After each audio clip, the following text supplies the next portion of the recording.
जय हिंद दोस्तों, मैं विमलेश यादव स्वागत करता हूं आपके अपने YouTube channel Vimlesh coaching classes में। मैं आशा करता हूं कि दोस्तों आप लोग एकदम स्वस्थ और मस्त होंगे।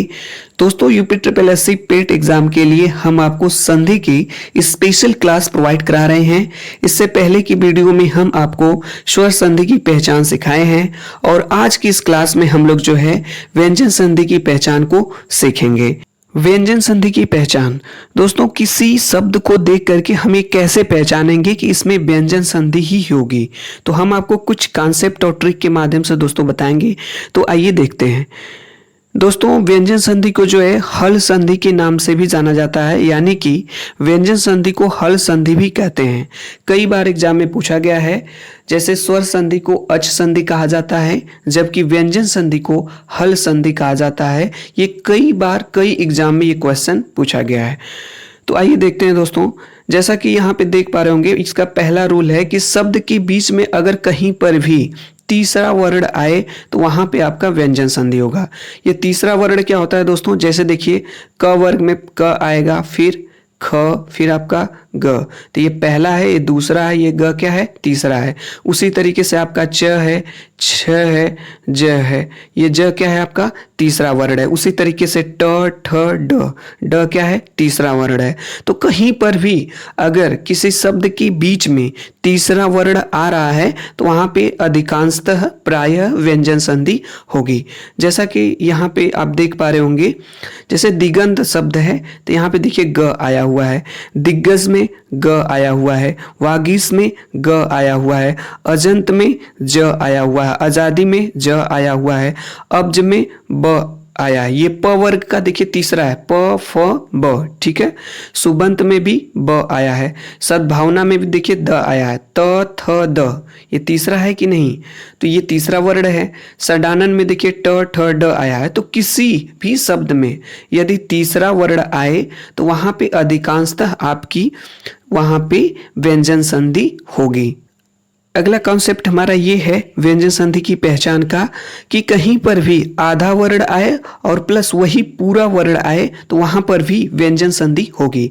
जैसे उच्चारण शब्द देखिए, उच्चारण में च आधा आया है और च क्या है? पूरा आया हुआ है।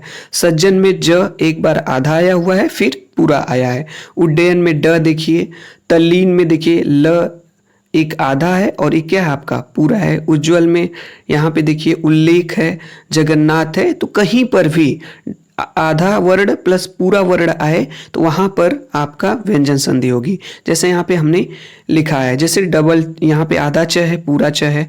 उच्चारण में भी देख लीजिए, सज्जन में देख लीजिए, उड्डयन, तल्लीन, उज्ज्वल, उल्लेख, जगन्नाथ, इन सभी वर्ड में, इन सभी शब्दों में आपका व्यंजन संधि होगी।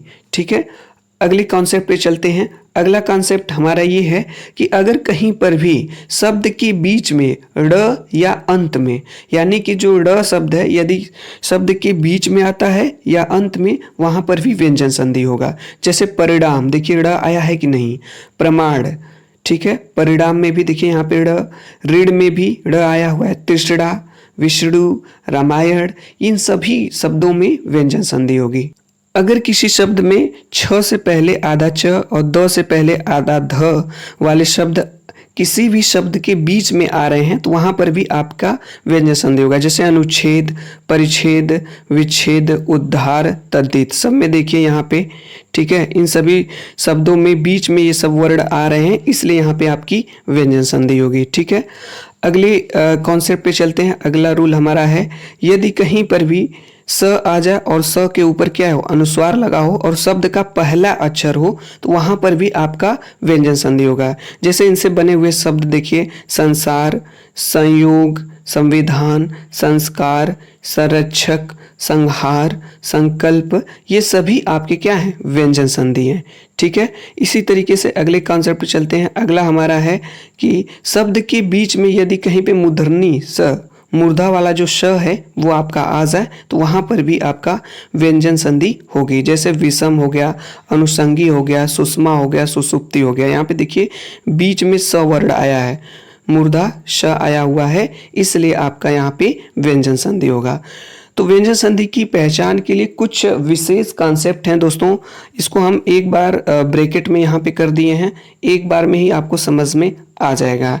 यहाँ पे देखिए ध्यान से, बीच में यदि कहीं पर भी तीसरा या पांचवा वर्ण आ जाए तो वहाँ आपका व्यंजन संधि होगा। जैसे हमने आपको क्या बताया था, वागीस, वागीस में क्या है, जैसे देखिए वागीस, वागीस में बीच में तीसरा वर्ण है ना, तो आपका व्यंजन संधि हो जाएगा। इसी तरीके से वांग्मय, वांग्मय में देखिए बीच में जो है पांचवा वर्ण है, तो कहीं पर भी किसी भी शब्द में तीसरा वर्ण या पांचवा वर्ण आ जाए तो वहां पे व्यंजन संधि होगी। ठीक है, अगला हमारा है, अगला पॉइंट है कि यदि कहीं पे आधा अक्षर और उसके बाद वही पूरा अक्षर बीच में आ जाए तो वहां पे आपका जो है व्यंजन संधि होता है। देखिए यहाँ पे ये वाले जो शब्द होते हैं, ये वाले वर्ण जो होते हैं, यदि किसी भी शब्द के बीच में आते हैं तो वहां पे व्यंजन संधि हो गया। जैसे हमने आपको बताया उच्चारण, ठीक है, उड्डयन, उल्लास, ठीक है, तो इन सभी शब्दों में आधा वर्ण और उसके बाद पूरा वर्ण आ रहा है वही,